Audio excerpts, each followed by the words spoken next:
welcome to my YouTube channel Zip of Study. Let's start with the numericals of atoms and molecules chapter. So first numerical is calculate the number of moles for the following. तो first question आपका ये है, example 3.3 है NCERT book में. सो first of all तो हम examples को ये डिस्कस करेंगे, उसके बाद हम अनसॉल्व्ड क्वेश्चंस पे चलेंगे. सो calculate number of moles of the following. ठीक है, for the following. First case आपका है 52 ग्राम ऑफ हीलियम. ठीक है, फर्स्ट केस हमारा ये है 52 ग्राम ऑफ हीलियम. राइट, तो बच्चे इन सब न्यूमेरिकल्स को करने से पहले आपको कुछ चीजें क्लियर करना चाहूंगी मैं. तो सबसे पहले तो you should know about these terms. ये सारी टर्म्स के बारे में आपको पहले पता होना चाहिए कि स्मॉल एम क्या है, कैपिटल एम क्या है, capital N, small n, then n naught. ठीक है, ये सारी चीजें आपको पता होनी चाहिए. सो फर्स्ट ऑफ ऑल हम डिस्कस करते हैं एम. एम क्या होता है बच्चे? Small m is given mass. Small m is given mass. Given mass का मतलब कि जो भी एटम आपको उस टाइम पे गिवन है, जैसे यहाँ पे हमें हीलियम गिवन है, ठीक है, तो इसके साथ आपको कुछ ना कुछ मास गिवन है. अगर ये दिया हुआ है तो इसी वजह से मैंने गिवन मास लिखा है कि अगर वो गिवन है वहां पे क्वेश्चन में, ठीक है, तो हम लिखेंगे स्मॉल एम. राइट, तो कैपिटल एम क्या हो गया? इट इज मॉलिक्यूलर मास, या फिर आप लिख सकते हो मोलर मास. ठीक है, इन सारे न्यूमेरिकल से पहले ही बुक में ना जो कुछ न्यूमेरिकल्स है 3.1 एंड 3.2, वो न्यूमेरिकल्स में आपको मॉलिक्यूलर मास निकालना सिखाते हैं. ठीक है, सो ये हो गया मॉलिक्यूलर मास. मॉलिक्यूलर मास का मतलब कि जो भी एटम या मॉलिक्यूल आपको गिवन होगा क्वेश्चन में, ठीक है, उसका मास आपको निकाल के यहाँ लिखना है. कैपिटल एम हो गया वो. ठीक है, उसके बाद बात करते हैं एन, कैपिटल एन की. Capital N is given number of particles. ठीक है, ये भी वही चीज है, गिवन नंबर ऑफ पार्टिकल्स, कि जितने पार्टिकल्स आपको गिवन है. कुछ एग्जांपल्स में आपको कुछ नंबर ऑफ पार्टिकल्स गिवन होंगे कि इतने number of particles of this atom. ठीक है, तो वहां पे फिर उसको हम क्या लेंगे? Capital N. Okay, small n क्या होता है? This is number of moles. ठीक है, नंबर ऑफ मोल्स को हम स्मॉल एन बोलते हैं. जहां पे भी मोल के बारे में बात की जाएगी तो वहां पे आप इसको स्मॉल एन लिखोगे. Right, and now last N naught. N naught is Avogadro's number.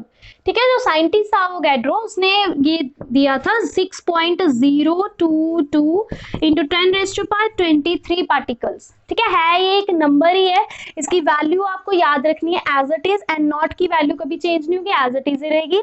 ठीक है, ये सारी वैल्यूज वेरी करती रहेंगी अकॉर्डिंग टू योर स्टेटमेंट. ठीक है, सो ये तो जस्ट स्टार्टिंग के मतलब एक तरह से इंट्रो होगी कि इन न्यूमेरिकल्स को कैसे करना है.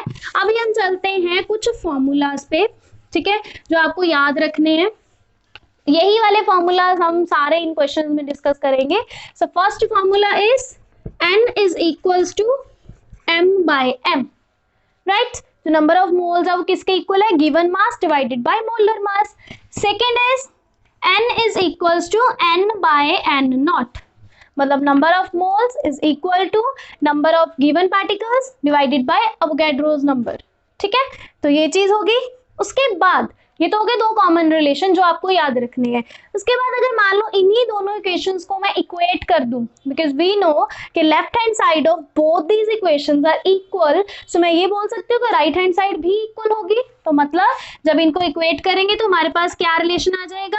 m by m is equals to n by n naught. तो ये तीन रिलेशंस हैं, ठीक है, जो आपको याद करने हैं इन क्वेश्चंस को सॉल्व करने के लिए. ठीक है, ये अलग अलग भी यूज हो सकते हैं, ये कंबाइंड फॉर्म में भी यूज हो सकता है कुछ न्यूमेरिकल्स में. सो वो तो चलो स्टेटमेंट पे बेस्ड हो गया कि कौन सा फॉर्मूला यूज करना है हमें. ठीक है, सो ये तीन फॉर्मूलाज हो गए. के बाद हम चलते हैं हमारे क्वेश्चन पे. ठीक है, first example, calculate number of moles. तो न्यूमेरिकल्स में सबसे पहली चीज यही करनी होती है कि जो चीजें गिवन है या जो कैलकुलेट करना है वो लिख के रख लो. उसके बाद वी विल अप्लाई फॉर्मूला. सो यहाँ पे क्या चीज है? नंबर ऑफ मोल्स कैलकुलेट करने हैं, मतलब स्मॉल एन निकालना है हमने, नंबर ऑफ मोल्स. राइट, इसके बाद 52 ग्राम, 52 ग्राम है, मतलब किसी ना किसी चीज का हमें मास गिवन है, तो मतलब small m is equals to 52 gram of helium. मतलब हीलियम देखो यहाँ पे अभी एक एटम है, ठीक है। तो हमें यहाँ पे जस्ट मॉलिक्यूलर मास अगर तो चाहिए क्वेश्चन में, अगर आपको लगता है कि आपको उसकी जरूरत पड़ेगी, ठीक है, आपके पास कोई फॉर्मूला ऐसा है जिसमें वो वैल्यू पता होनी चाहिए आपको, तो आप निकाल सकते हो, ठीक है। अदरवाइज वैसे भी निकाल के रख सकते हो, बिकॉज कोई ना कोई एटम या पार्टिकल या कंपाउंड कुछ ना कुछ तो आपको हमेशा गिवन ही होगा क्वेश्चन में, राइट। तो कैपिटल एम क्या होगा, मास ऑफ, मतलब मॉलिक्यूलर मास ऑफ हीलियम 4, ठीक है, 4, बिकॉज हीलियम जो है उसका जो एटॉमिक नंबर है वो 2 होता है, तो एटॉमिक मास का क्या होएगा 4, राइट। तो अभी ये हमारे पास आ गया। देखो हमारे पास n कैलकुलेट करना है, स्मॉल m है, कैपिटल M भी है हमारे पास, तो अभी कौन सा फॉर्मूला यूज कर सकते हैं हम कैपिटल N और n नोट में तो गए ही नहीं, ठीक है, तो हमें सिर्फ यही वाला फॉर्मूला चाहिए, n is equals to m/m। तो जब यहाँ वैल्यू सब्स्टिट्यूट करोगे, small m is 52, capital M is 4, तो इसको जब सॉल्व करोगे ये आ जाएगा 1 and 3, मतलब n is equals to 13, right. अभी चलते हैं इसके सेकेंड पार्ट पे। ये तो था कि कैलकुलेट नंबर ऑफ मोल्स, जब ये कंडीशन थी 52 ग्राम ऑफ हीलियम। अब इसका सेकेंड पार्ट क्या है, 12.02044 इंटू 10⁻23, ठीक है, ये आपको नंबर गिवन है। This number of helium atoms, ये भी हीलियम का ही है, ठीक है, मतलब आपको अभी यहाँ पे मास नहीं गिवन, ठीक है, देखो n सेम है, हमें कैलकुलेट करना है, यहाँ पे मास की कोई बात नहीं हो रही, हमें कुछ गिवन ही नहीं है, तो हम यहाँ नहीं बात करेंगे इसकी, ठीक है। ये चीज अभी आपको क्या गिवन है, नंबर ऑफ पार्टिकल्स, मतलब कैपिटल N की वैल्यू गिवन आपको 12.044 इंटू 10⁻23, ठीक है। मास तो मॉलिक्यूलर मास तो सेम ही रहेगा, ठीक है, वो चलो लिखना है लिख लो, अदरवाइज अगर यूज हो गया क्वेश्चन में ठीक है, अदरवाइज कुछ वो नहीं है, तो m हो गया 4, ओके। उसके बाद चलते हैं हम हमारे फॉर्मूला पे कि हमें कौन सा फॉर्मूला यूज करना है। देखो ये तो क्लियर है कि हम m/m वाला फॉर्मूला यूज नहीं कर सकते, because we don't have anything related to small m, ठीक है, हमें कुछ भी स्टेटमेंट में m से रिलेटेड नहीं गिवन, ठीक है, तो हम उसकी बात नहीं करेंगे। Now we are having second formula, n is equals to n/n, ये यूज कर सॉरी n नॉट, ये यूज कर सकते हैं, बिकॉज वी नो कि जो n नॉट है इज 6.2022 10⁻23, ये वैल्यू हमें पता है, ठीक है। सो ये दोनों वैल्यूज हमें पता है और ये हमें कैलकुलेट करना है, तो हम ये फॉर्मूला यूज कर लेंगे। तो जब यहाँ वैल्यू सब्स्टिट्यूट करोगे, n is this one 12.044 10⁻23 divided by 6.022 10⁻23, 10⁻23 cancel. उसके बाद जस्ट कैलकुलेशन वर्क है, इसको जब आप सॉल्व कर लोगे तो आपके पास आ जाएगा 2, मतलब n की वैल्यू आ जाएगी 2 आफ्टर सॉल्वेशन ऑफ दिस, ठीक है, ये कैलकुलेशन का वर्क है, आप लोग कर लोगे, ठीक है। तो ये हो गया हमारा फर्स्ट क्वेश्चन। अभी चलते हैं एग्जाम्पल 3.4, ठीक है, उसमें देखो क्या चीज कैलकुलेट करनी है और क्या चीज हमें गिवन है। Your statement is calculate the mass of the following, मतलब यहाँ पे अभी नंबर ऑफ मोल्स की बात नहीं हो रही, ठीक है, यहाँ बात हो रही है मास की। एग्जाम्पल नंबर 3.4, ठीक है, कैलकुलेट मास। फर्स्ट केस है 0.5 mole of N2 gas, 0.5 mole of N2 gas, ठीक है। तो कैलकुलेट द मास का मतलब कि हमें स्मॉल m तो कैलकुलेट ही करना है, ठीक है, राइट। 0.5 मोल, अभी मोल हमारे पास क्या चीज होती थी, मैंने आपको बताया था स्टार्टिंग में ही, जब यहाँ पे स्मॉल n की बात होगी तो वो नंबर ऑफ मोल्स होंगे, ठीक है, और नंबर ऑफ मोल्स हमें यहाँ कितने गिवन है 0.5, राइट।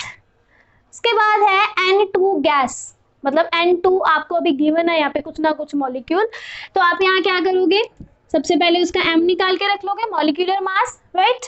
N2 है हमारे पास, N2 का मतलब क्या हो गया, ओनली n का मॉलिक्यूलर मास क्या होता है 14, बिकॉज जो n का एटॉमिक नंबर होता है वो 7 होता है, तो उसका जो एटॉमिक मास है वो होता है 14, ओके। लेकिन यहाँ पे अभी हम किसकी n की बात नहीं कर रहे, we are not talking about n atoms, we are talking about N2 gas, right. तो मतलब जितना भी n का एटॉमिक मास है, ठीक है, मतलब 14 इंटू 2, ये 2 इस ये वाला मल्टीप्लाई हो गया 2, ठीक है। यहाँ पे बच्चे जितना भी ये चीज तो आपको शायद मॉलिक्यूलर मास निकालते टाइम ये कॉन्सेप्ट आपको क्लियर हो गया होगा कि जितना भी यहाँ पे जो नंबर लिखा होता है हम उसके साथ उस एटॉमिक मास को मल्टीप्लाई करते हैं for calculation of molecular mass of this whole atom या मॉलिक्यूल जो भी आपको गिवन है उस टाइम पे। ठीक है, तो यहाँ पे आ जाएगा 14। ठीक है, 14 आया n का atomic mass into 2 for this reason. ठीक है, तो ये आ जाएगा 28। राइट, तो अभी देखो m कैलकुलेट करना है, n गिवन है, कैपिटल M भी गिवन है, तो फॉर्मूला कौन सा यूज होगा इसमें ये तीनों टर्म्स इंक्लूड हो, n is equals to m by m। ठीक है, फॉर्मूला हम यही वाला यूज करेंगे। तो हमारे पास वैल्यू सब्स्टिट्यूट करके आ जाएगा 0.5 is equals to m divided by 28। इस 28 को उधर ले जाओ तो आपके पास आ जाएगा 5/10 into 28। Okay, 28 into 5 is 140 divided by 10, मतलब n की वैल्यू m की वैल्यू आपकी आ गई 14 ग्राम। ठीक है, 14 ग्राम आ गया हमारे पास। इसके बाद चलते हैं नेक्स्ट क्वेश्चन पे। सेकंड पार्ट पे देखो क्या है, कैलकुलेट द मास, मतलब स्टेटमेंट सेम है, क्वेश्चन क्या है, मतलब जो आगे फाइंड करना है, किसका फाइंड करना हमें, 0.5 मोल ऑफ n एटम्स। यहाँ पे पहले बात हो रही थी N2 गैस की, अभी बात हो रही है ओनली n एटम्स की।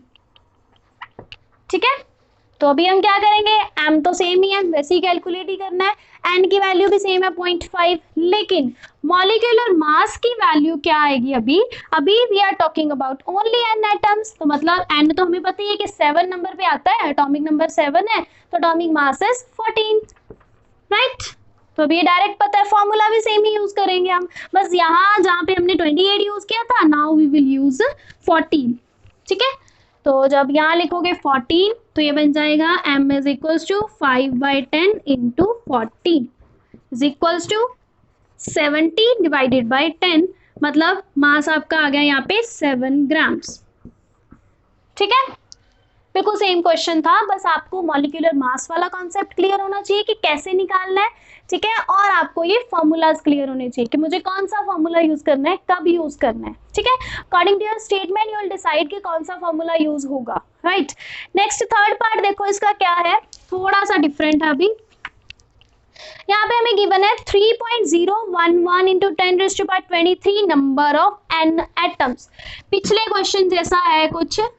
ठीक है, यहाँ पे this number of n atoms की बात हो रही है, मतलब हमें क्या क्या चीजें गिवन है, we are having capital N as 3.011 10⁻23। ठीक है, और n एटम की बात हो रही है, तो मतलब अगर मैं मॉलिक्यूलर मास निकालना चाहूं तो मेरे पास वो कितना आएगा, 14। ठीक है, और हमें क्या गिवन है, हमने मास कैलकुलेट करना है। ठीक है, तो अभी देखो स्मॉल n की कहीं पे भी बात नहीं हुई, स्मॉल n की। ठीक है, ना क्वेश्चन में फाइंड करने में बोला, ना उन्होंने गिवन में दिया, तो मतलब स्मॉल n वाला हमें कोई फॉर्मूला यूज नहीं करना है यहाँ पे। ठीक है, because this term is unknown term, हमें कुछ नहीं पता इसके बारे में। सो ये इन दोनों में से हम कोई भी फॉर्मूला ना यूज करते हुए now we will use that third formula जो दोनों को कंबाइन करके निकलता है, और उसमें हमारे पास क्या होता है, small m by m is equal to n by n naught, यही होता है हमारे पास फॉर्मूला। ठीक है, अभी यहाँ पे सारे वैल्यू सब्स्टिट्यूट कर दो, मुझे n नॉट की वैल्यू तो सेम ही है। ठीक है, तो ये तो मैंने आपको बोला था कि ये तो आपको एज इट इज ही याद करनी है। ठीक है, ये तो सेम फॉर ऑल है। ओके, सो यहाँ पे वैल्यू सब्स्टिट्यूट कर दो। फर्स्ट ऑफ ऑल तो m की बात करते हैं, स्मॉल m तो हमें कैलकुलेट करना है, सो इसको एज इट इज रहने दो, डिवाइडेड बाय कैपिटल M मतलब 14 इज इक्वल्स टू n, और जो हमें गिवन है as 3.011 into 10⁻23 divided by n naught, मतलब ये चीज भी हमें गिवन है 6.022 into 10⁻23। मे भी बच्चे कुछ बुक्स में यहाँ पे एवोगैड्रो नंबर की वैल्यू 6.023 भी लिखी हो सकती है, डजंट मैटर। ठीक है, सो इसको जब आप सॉल्व करोगे तो आपके m की वैल्यू आ जाएगी, ये तो कैंसिल आउट हो गया इसके साथ, तो हमारे पास जो नेक्स्ट रिमेनिंग टर्म्स बच गई वो कुछ ऐसी होंगी। ठीक है, और जब इसको आप सॉल्व करोगे तो आपके पास आंसर आ जाएगा 7 ग्राम्स। ठीक है, इसको जब हम सॉल्व कर लेंगे हमारे पास आंसर आएगा 7 ग्राम्स। राइट, अभी चलते हैं नेक्स्ट क्वेश्चन पे, वहां पे भी कुछ ऐसा ही है हमारे पास। ठीक है, देखो क्या चीज गिवन है, 6.022 10⁻23, 6.022 10⁻23 नंबर ऑफ N2 मॉलिक्यूल्स। अभी यहाँ पे N की बात नहीं हो रही, we are talking about N2 molecules. ठीक है, तो क्वेश्चन कुछ वैसा ही है, सेम सा। यहाँ पे बस n की वैल्यू चेंज होगी। ठीक है, जो हमें पहले ये वाली गिवन थी 3 वाली, अभी हमें ये गिवन है 6.022। कंफ्यूज नहीं होना, बिकॉज ये वैल्यू हमारे पास n नॉट की भी होती है as it is, so don't be confuse. उन्होंने स्टेटमेंट में ये दिया तो we will use this as n। Okay, तो m की वैल्यू भी चेंज हो जाएगी, ऑब्वियस सी बात है, n2 की बात हो रही है यहाँ पे। ठीक है, तो ये हो जाएगा 14 × 2 = 28। बाकी सारा कुछ सेम है, फॉर्मूला भी सेम ही अप्लाई होगा। ठीक है, थोड़ा सा कुछ जो चेंज आएगा अभी वो हम उसके अकॉर्डिंग लिखते हैं। हमारा इस स्टेटमेंट में क्या बनेगा, m हमें कैलकुलेट करना है, m हमारे पास है 28 इक्वल टू n की वैल्यू इज 6.022 10⁻23। ऐसे ही सेम n नॉट की वैल्यू इज 6.022 10⁻23। ये तो पूरी टर्म ही कैंसिल आउट होगी, वेरी ऑब्वियस थिंग ना, दोनों सेम है तो कैंसिल आउट हो गए। तो हमारे पास m की वैल्यू क्या आ गई, 28 ग्राम्स। डन। ठीक है, अभी चलते हैं एग्जाम्पल 3.5 पे। बहुत इजी क्वेश्चंस हैं बच्चे, थोड़ा बस फॉर्मूलाज का ध्यान रखना है आपको। ठीक है, और मॉलिक्यूलर मास का ध्यान रखना है। अभी हम चलते हैं हमारी नेक्स्ट एग्जाम्पल 3.5 पे। तो इसमें क्या है, इसमें बच्चे सेम ही कुछ ना कुछ चीज होगी।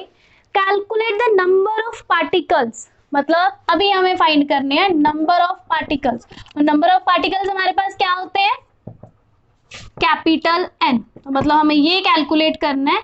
ठीक है, स्टेटमेंट देखो किसके कैलकुलेट करने हैं, 46 ग्राम ऑफ Na एटम्स।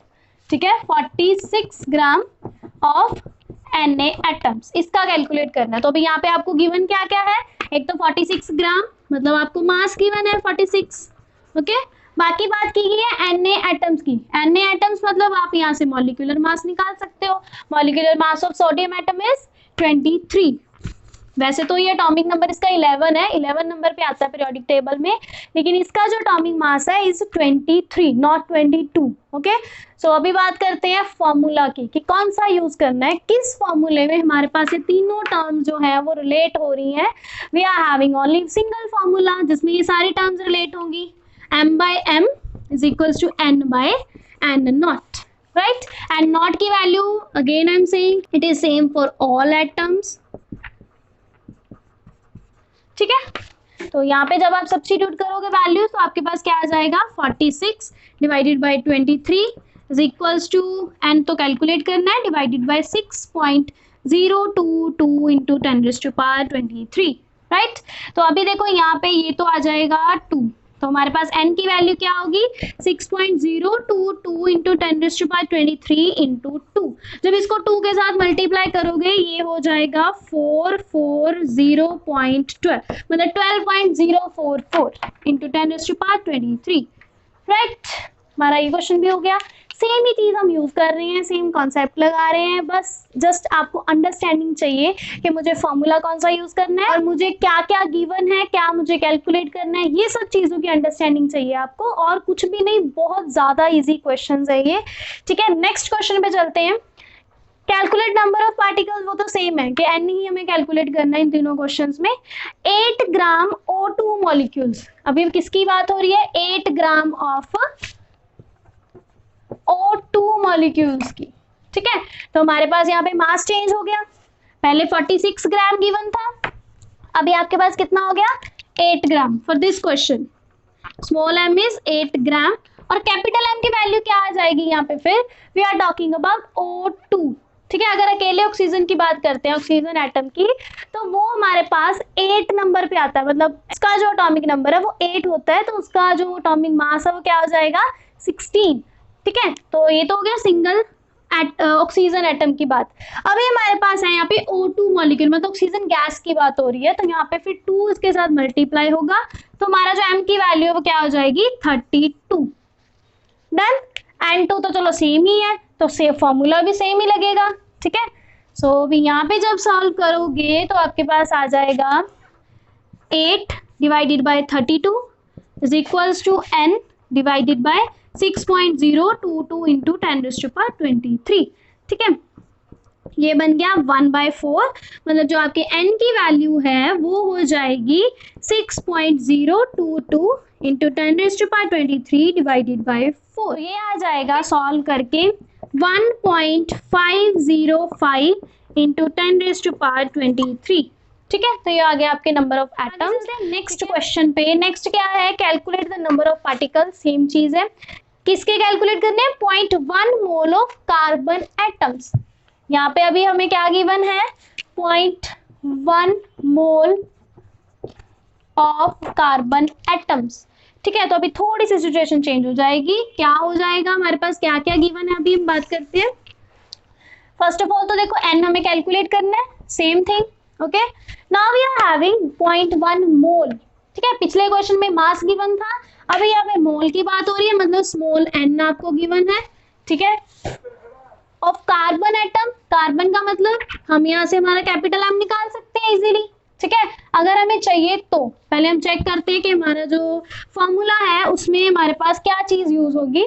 हमारे पास एक n है, एक स्मॉल n है, ठीक है। तो हमारे पास आई थिंक m की कोई भी जरूरत नहीं पड़ेगी हमें, हमारे पास n नॉट की वैल्यू गिवन है, ठीक है,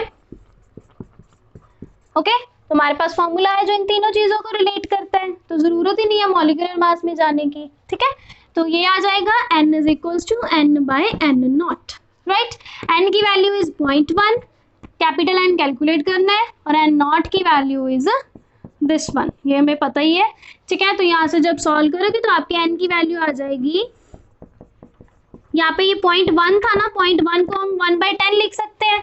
1/10 मतलब ये एक जीरो इसके साथ कैंसिल आउट हो सकती है, तो हमारे पास आ जाएगा 6.022 इंटू 10⁻22, ध्यान रखना है, ठीक है। बिकॉज एक जीरो मैंने यहाँ 23 वाली जो पावर, मतलब 10 की 23 जो थी जीरो, वो मैंने कैंसिल आउट करके एक यहाँ पे कम होगी, 22 रहेगी, ठीक है।